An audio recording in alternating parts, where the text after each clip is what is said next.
So I wanted to draw your attention to the very scandalous and shameful situation that we had right now. You all heard my statements. When the British presidency, despite all the values and principles that it declared, that it will encourage participation of civil society activists, they denied participation of our briefer, who had direct relation to the topic of the meeting and who could bring absolutely valuable information for the attention of members of the Security Council. I tried to compensate this moment in my statement. I quoted some part, very disturbing part from his statement, which I thought it was necessary for everyone to listen. But we really are very much shocked by the behavior of the British presidency, and that's why we decided to protest and not to speak at the next meeting, which is starting right now. That's what I wanted to say. Ambassador, you called a meeting about the Orthodox Church in Ukraine, and yet Russia bombed the Transfiguration Cathedral in Odessa, which is the main Orthodox church in Odessa and is part of a UNESCO-listed heritage site. If you listened attentively to my statement at the end of the meeting, you would have heard that I expressed my astonishment with the fact that Western countries try to attribute the destruction of this cathedral to Russia. Because if they valued truth, at least slightly, they would have seen that this cathedral is not destroyed, which would be the case in its being hit by missile, but it's damaged. And the damage, the character of the damage clearly indicates that the source of this damage was the Ukrainian anti-air defense missile. We warned repeatedly the members of the Council that the main danger, or maybe the only danger for civilians in Ukraine during the high-precision Russian strikes on military infrastructure or objects related to military infrastructure, so the only danger for Ukrainian citizens are the actions of Ukrainian air defense, which is being placed in residential areas in the center of the cities in clear violation of international humanitarian law. There are a lot of video footages by the users of internet, Ukrainian users, who clearly show the character of destruction of the cathedral, and there are small elements which are very characteristic by the air defense missiles, which are not present in other combat missiles. And you know that the Ukrainian regime was so frustrated with the fact that the Ukrainian users, Odessa users, absolutely prevented it from lying, because it's quite obvious, and there are even footages of how the air defense missile hits this cathedral, that they declared to introduce a law which would punish anyone who publishes such things by the 3 years of prison. That's the response of Kiev regime. You say Western countries, but the Secretary General of the UN condemned Russia for that attack. I deplore very much the fact that Secretary General is not using the correct information. Unfortunately, we indicated several times that sometimes Secretary General is too fast and too swift to uphold the claims of Western countries, but too slow to accept the truth and to support what we are saying and to give assessment. Yeah.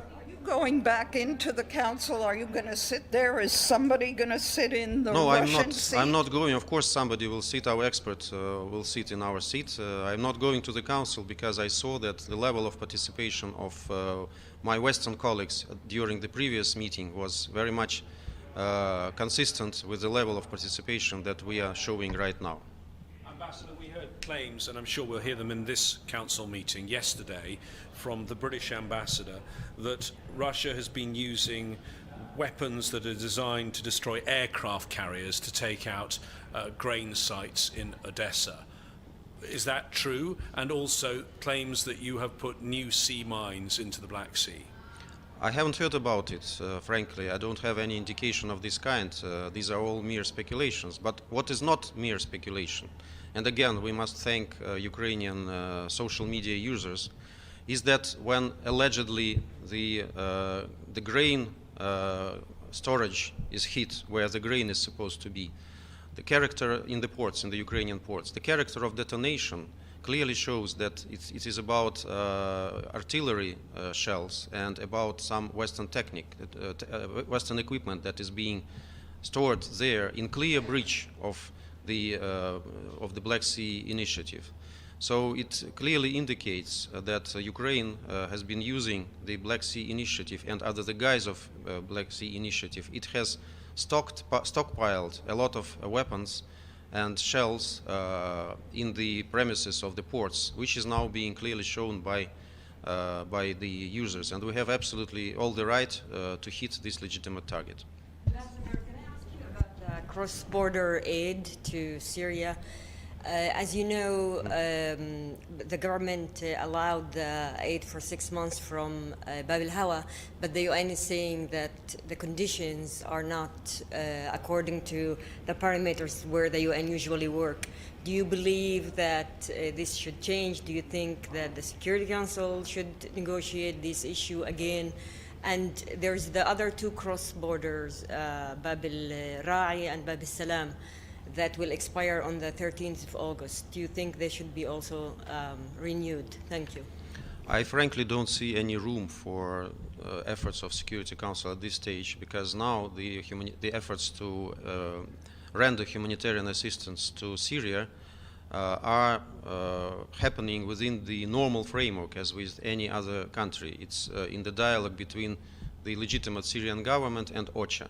So they have to agree on how these operations will take place. I know that the Syrian government is very openly said that it takes all these three border crossing under its authorization. So the Syrian government has authorized the use of this border crossing. I think it's up to OCHA to agree on the terms on how to deliver humanitarian assistance in this regard, and I don't understand what is the platform of Security Council to get into this process, because this is a sovereign process between Syria and OCHA. So that's how I view this situation. But the UN is saying that the conditions that the Syrian government is putting are not according to the way it's usually operate. You are quoting Mr. Griffiths before he engaged with Syrian representatives. So the process is ongoing right now. Let's wait for the outcome of these negotiations. Ambassador, there keep being messages coming from Ukraine that they're trying to revive the Black Sea Grain Initiative, potentially without Russia. What would that mean? What would Russia do? I can't really comment things that Ukraine has in its head. It's sometimes you need a doctor to comment on it. I'm not a doctor, sorry. Yeah. Can you confirm that on Monday there will be a meeting on Ukraine under Russian request, and on what exactly? I would refrain at this moment to confirm it, because this is so far a matter between Security Council members. As soon as I will be able to confirm it, I will do it. Ambassador, Yeah. just the question I asked, what do you think of this month's presidency of the UK? It's a shame. It's a shame, really. It was a shame a year ago, because the President of Security Council should be neutral. He should be kind of leading the efforts of the Council to discuss certain issues, and he's not supposed to impose its own agenda. That's how we acted during our presidency, but unfortunately the UK has on several occasions showed that interests of NATO, interests of Western countries are more important for them than their position as a president. And today is also a very blatant example of this thing. I don't know what has happened with British diplomacy, but it's certainly not commendable. Thank you very much. Just on Niger, Ambassador, because there seems to be a very confused situation. I'm sorry, on Niger, I'm really out of the loop. I frankly don't have any information. If I had one, I would share it with you. Thank you very much.